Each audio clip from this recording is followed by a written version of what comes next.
Histórias do caminho, causas anteriores das aflições. Os espíritos são bons ou maus por natureza, ou são os mesmos espíritos, que se melhoram? São os mesmos espíritos, que se melhoram e, melhorando-se, passam de uma ordem inferior para outra, mais elevada. Dos espíritos, uns terão sido criados bons e outros maus? Deus criou todos os espíritos simples e ignorantes, isto é, sem saber. A cada um deu determinada missão, com o fim de esclarecê-los e de os fazer chegar progressivamente à perfeição, pelo conhecimento da verdade, e para aproximá-los de si. Nesta perfeição é que eles encontram a pura e eterna felicidade. Passando pelas provas que Deus lhes impõe, os espíritos adquirem aquele conhecimento. Uns aceitam submissos essas provas e chegam mais depressa ao seu destino final. Outros só as suportam murmurando e assim, por sua culpa, permanecem afastados da perfeição e da prometida felicidade. Segundo o que acabais de dizer, os espíritos, em sua origem, seriam como as crianças, ignorantes e inexperientes, só adquirindo pouco a pouco os conhecimentos de que carecem com o percorrerem as diferentes fases da vida? Sim, a comparação é boa. A criança rebelde se conserva ignorante e imperfeita. Seu aproveitamento depende da sua maior ou menor docilidade. Mas a vida do homem tem termo, ao passo que a dos espíritos se prolonga ao infinito. Haverá espíritos que se conservem eternamente nas ordens inferiores? Não, todos se tornarão perfeitos. Mudam de ordem, mas demoradamente, porquanto, como já de outra vez dissemos, um pai justo e misericordioso não pode banir seus filhos para sempre. Pretenderias que Deus, tão grande, tão bom, tão justo, fosse pior do que vós mesmos? Depende dos espíritos o progredirem mais ou menos rapidamente para a perfeição? Certamente. Eles alcançam mais ou menos rápido, conforme o desejo que têm de alcançá-la e a submissão que testemunham à vontade de Deus. Uma criança dócil não se instrui mais depressa do que outra recalcitrante? Espíritos culpados. Somos quase todos. Julgávamos que o poder transitório, entre os homens, nos fosse conferido como sendo privilégio e imaginário merecimento, e usámo-lo por espada destruidora, aniquilando a alegria dos semelhantes. Contudo, renascemos nos últimos degraus da subalternidade, aprendendo quanto dói o cativeiro da humilhação. Acreditávamos que a moeda farta nos situasse a cavaleiro dos desmandos de consciência. Entretanto, voltamos à arena terrestre, em doloroso pauperismo, experimentando a miséria que infligimos aos outros.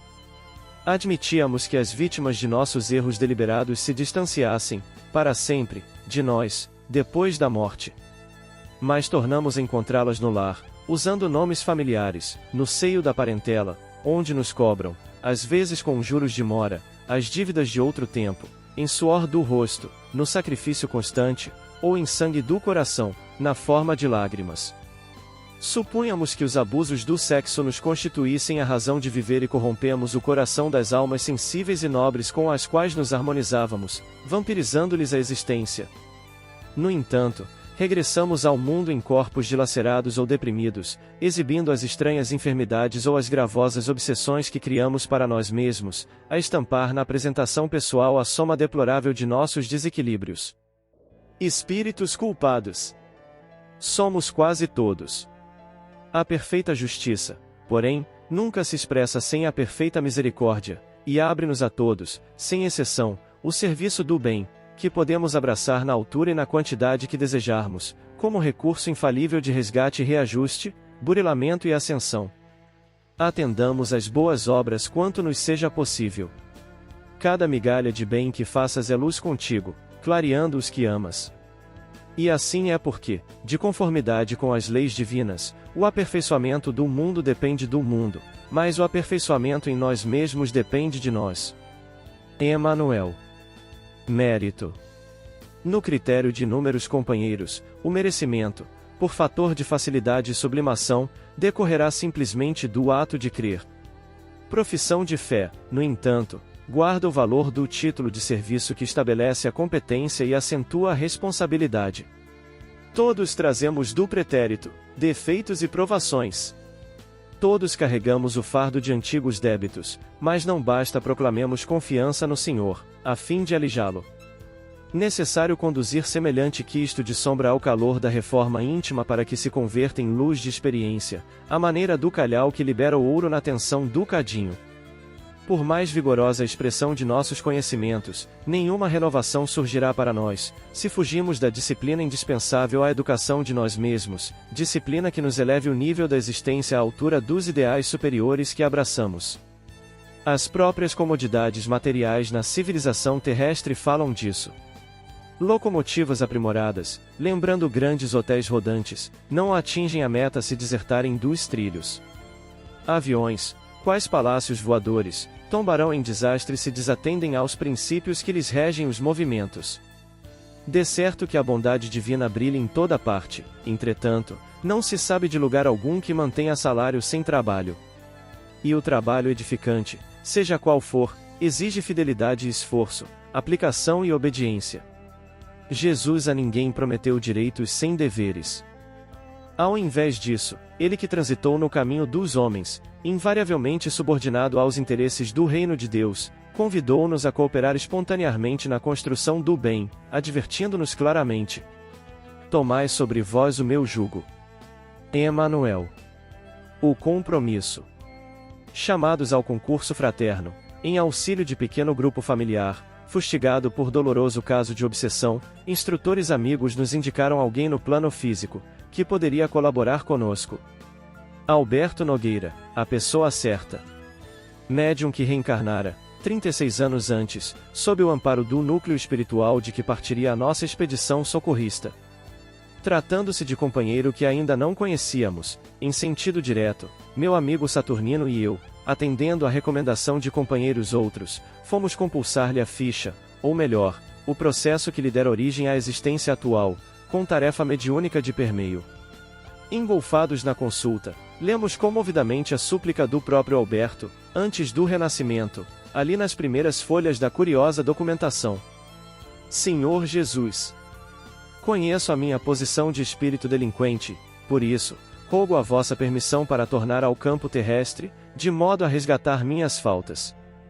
Pequei contra as leis de Deus, ó divino tutor de nossas almas, e fomentei intrigas nas quais, amando meu, pereceram dezenas de criaturas. Destruí lares, abusando da autoridade de que me assenhorei por atos de rapina, e perverti a inteligência, patrocinando o furto e o crime, a espalhar a fome e o sofrimento, entre os meus irmãos da humanidade.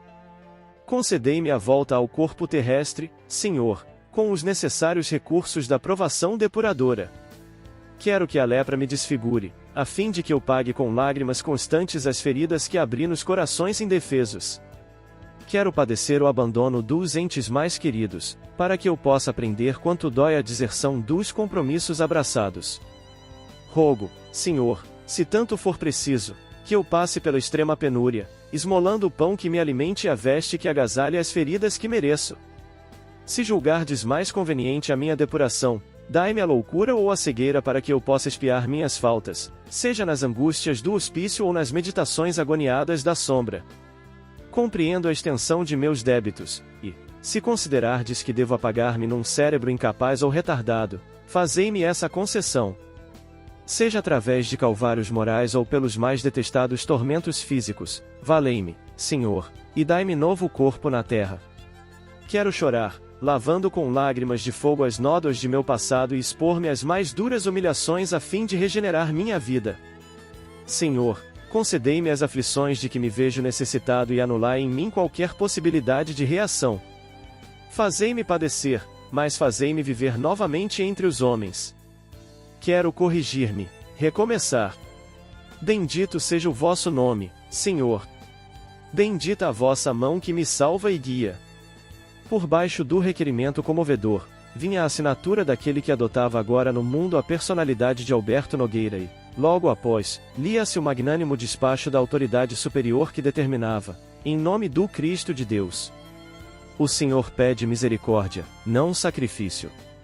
O interessado resgatará os próprios débitos, em vida normal, com as tarefas naturais de um lar humano e de uma família, em cujo seio encontrará os contratempos justos e educativos para qualquer criatura com necessidades de reequilíbrio e aprimoramento, mas, por mercê do Senhor, será médium espírita, com a obrigação de dar, pelo menos, 8 horas de serviço gratuito por semana, em favor dos irmãos necessitados da terra, consolando-os e instruindo-os, na condição de instrumento dos bons espíritos que operam a transformação do mundo, em nome de nosso Senhor Jesus Cristo.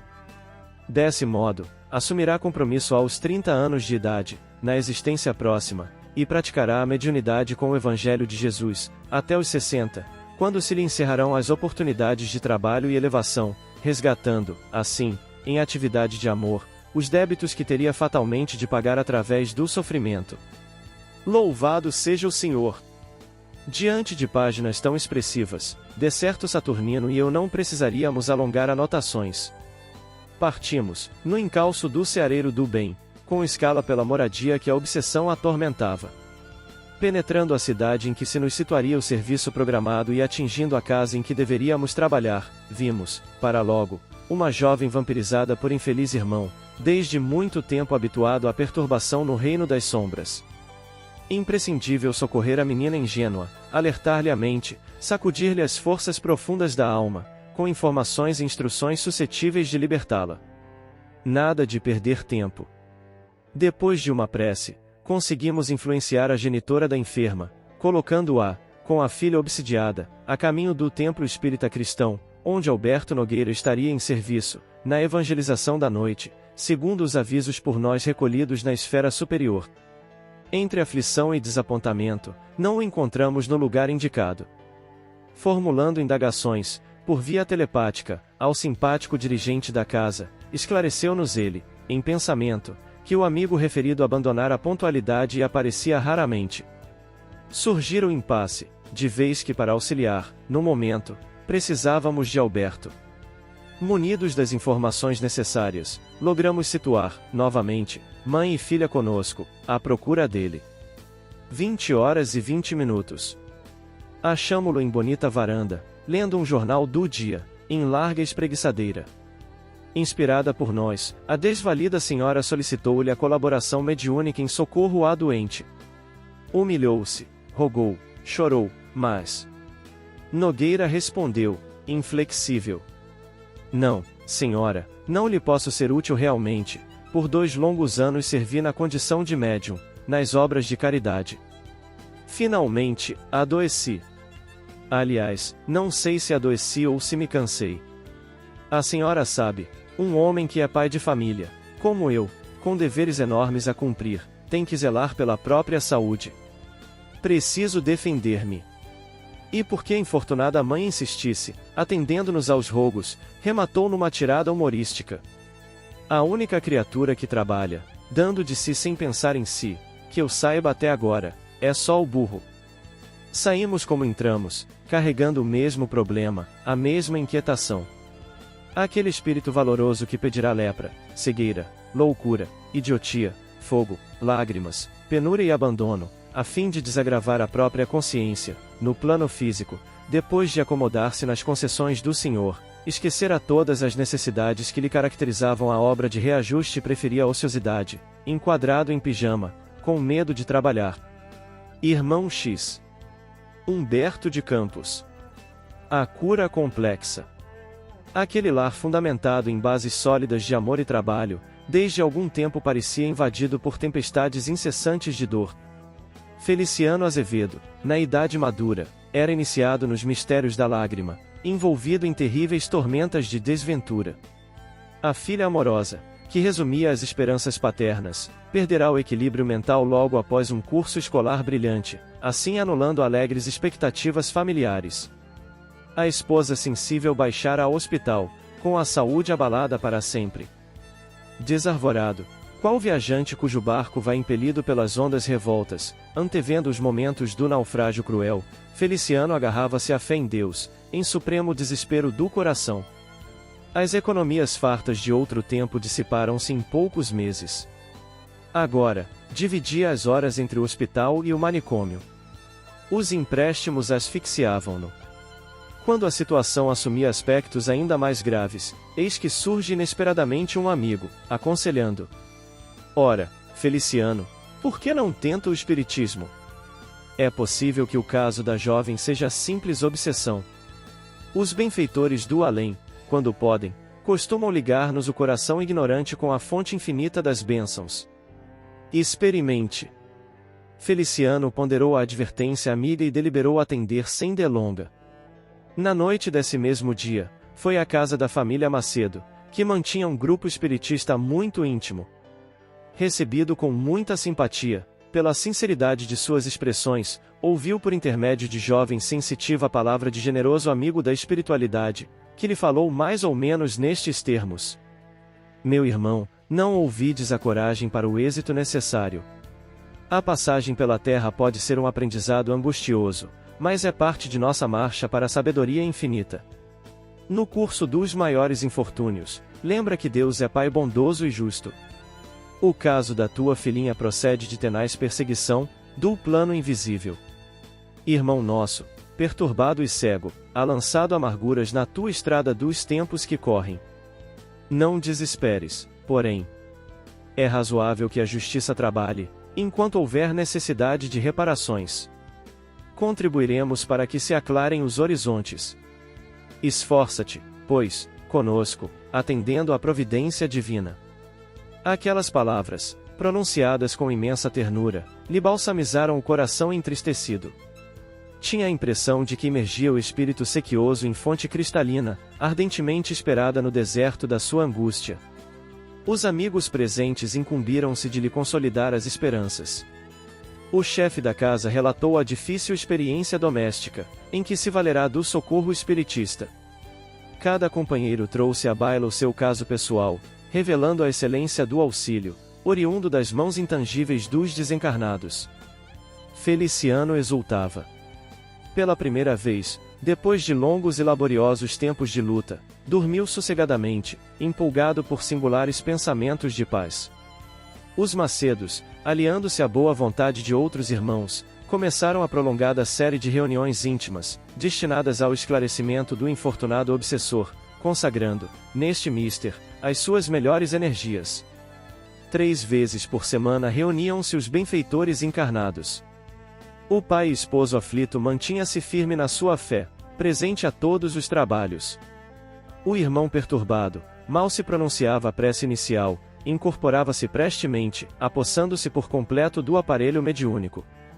Bertoldo, o diretor da reduzida assembleia, falava-lhe com sincera dedicação fraternal e, contudo, o infeliz parecia aferrado a sinistros propósitos.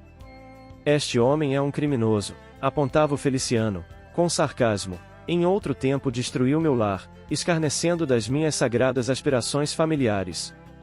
Companheiro desleal e ingrato, esqueceu a mão amiga que o erguera da miserável condição de servo ínfimo.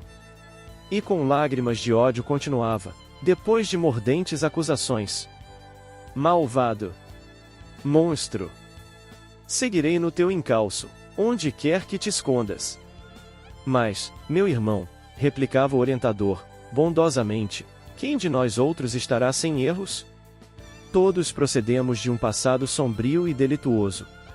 Na longa jornada, por trás de nossos passos, há rios de lama e sangue, que precisamos purificar com a tolerância recíproca. Comecemos novo dia de fraternidade.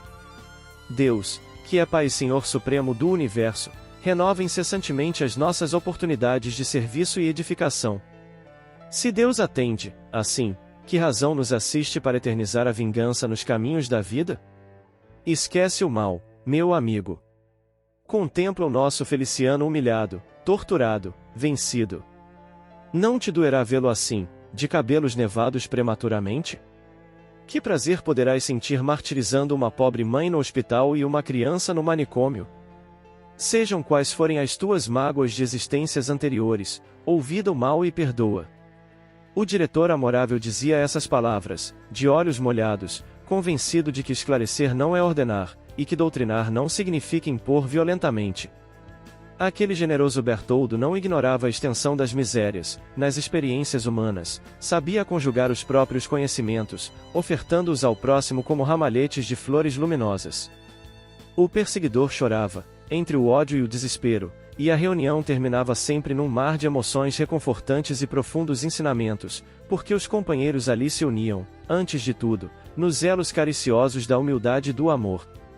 Ao fim de alguns meses, o infeliz cedia terreno, demonstrando-se transformado à luz do Evangelho do Cristo, não pelas palavras ouvidas, mas pela vibração do sentimento coletivo. Em breve, a esposa e a filha, convalescentes, regressavam ao ambiente doméstico. A pequena família não podia traduzir o intenso júbilo. Trazidas igualmente aos trabalhos espirituais, mãe e filha pareciam banhadas por ondas reconfortantes de energia nova. O antigo obsessor convertera-se em benfeitor solícito. A tranquilidade agora revelava maravilhoso conteúdo de fé e alegria. Decorridos 6 meses sobre a nova situação, eis que o lar de Feliciano parece envolvido em novas tormentas. A precariedade de recursos financeiros levará o chefe da casa a experimentar diversos labores sem resultados favoráveis. Todos os objetos valiosos foram levados às casas de penhor e, por fim, após difícil experiência numa oficina de acessórios, Feliciano cai no leito, desolado e paralítico. Em vão, recorre a filha a relações prestigiosas, em busca de colocação condigna. Todas as portas se apresentam impenetráveis. Nos concursos a que compareceu, esperançosa, era invariavelmente mal classificada.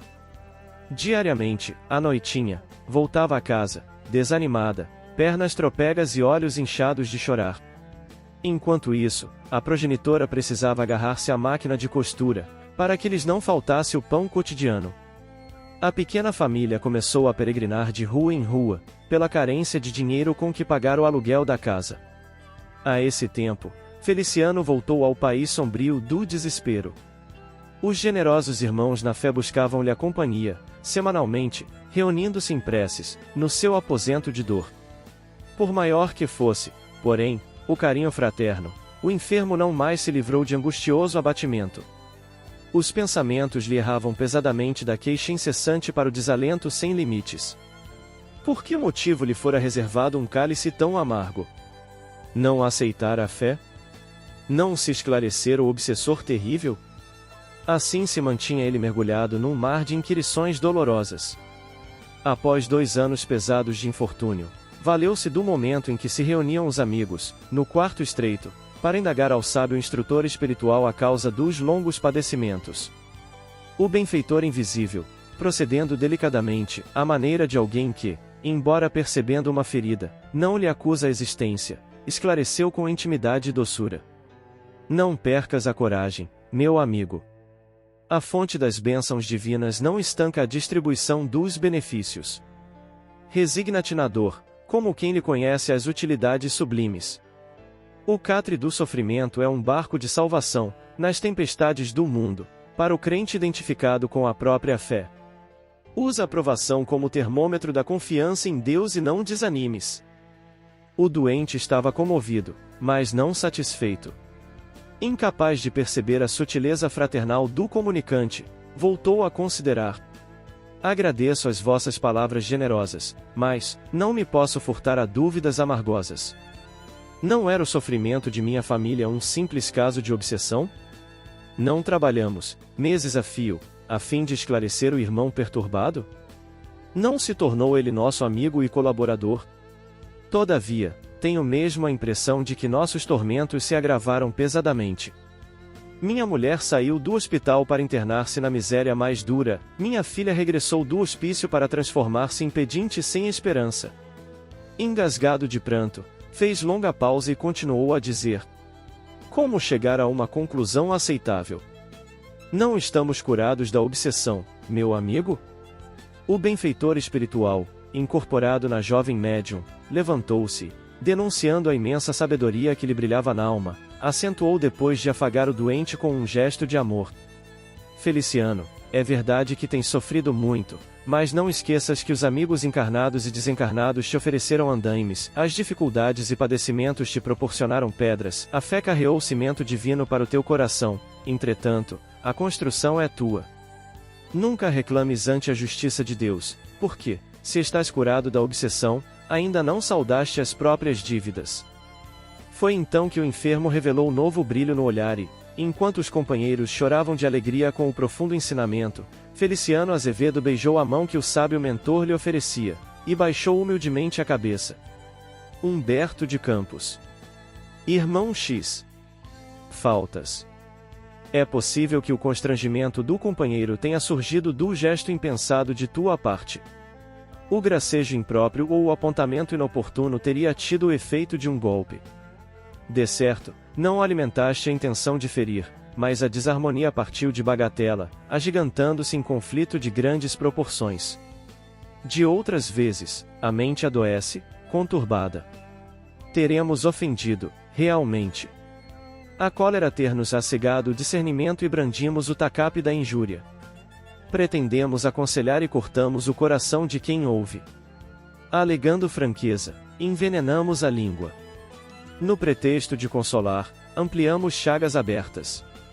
E começa para logo a distância e a aversão. Se a consciência te acusa, repara a falta enquanto é cedo. Chispa de fogo gera incêndio. Leve alfinetada prepara a infecção. Humildade é caminho. Entendimento é remédio. Perdão é profilaxia. Muitas vezes, loucura e crime, dispersão e calamidade nascem de pequeninos desajustes acalentados.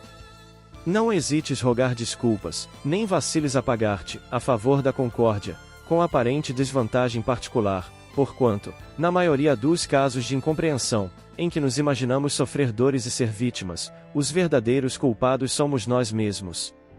Emmanuel. Comentários finais. Por ser inerente à espécie humana, o egoísmo não constituirá sempre um obstáculo ao reinado do bem absoluto na Terra? É exato que no egoísmo tendes o vosso maior mal, ele se prende, porém, à inferioridade dos espíritos encarnados na Terra e não à humanidade mesma. Ora, depurando-se por encarnações sucessivas, os espíritos se despojam do egoísmo, como de suas outras impurezas. Não existirá na Terra nenhum homem isento de egoísmo e praticante da caridade? Há muito mais homens assim do que supondes. Apenas não os conheceis, porque a virtude foge à viva claridade do dia. Desde que haja um, por que não haverá 10? Havendo 10, por que não haverá 1000 e assim por diante? Base bibliográfica. O Livro dos Espíritos, Allan Kardec, parte 2ª, do Mundo Espírita ou Mundo dos Espíritos, capítulo 1º, dos Espíritos, Progressão dos Espíritos. Questões 114, 115, 115A, 115B, 116 e 117. Justiça Divina, pelo Espírito Emmanuel, Médium Francisco Cândido Xavier, capítulo 11, Culpa e Reencarnação. Reunião Pública de 24 de fevereiro de 1961, primeira parte, capítulo 05, item 07, Espíritos Culpados. Caminho Espírita, autores diversos, pelo Espírito Emmanuel, Médium Francisco Cândido Xavier, capítulo 40, Mérito. Estante da Vida, pelo Espírito Irmão X, Humberto de Campos, Médium Francisco Cândido Xavier, capítulo 15, O Compromisso. Reportagens de Além Túmulo, pelo Espírito Humberto de Campos, Médium Francisco Cândido Xavier, capítulo 12, A Crua Complexa. Caminho Espírita, autores diversos, pelo Espírito Emmanuel, Médium Francisco Cândido Xavier, capítulo 53, Faltas. O Livro dos Espíritos, Allan Kardec. Parte 3ª, das Leis Morais.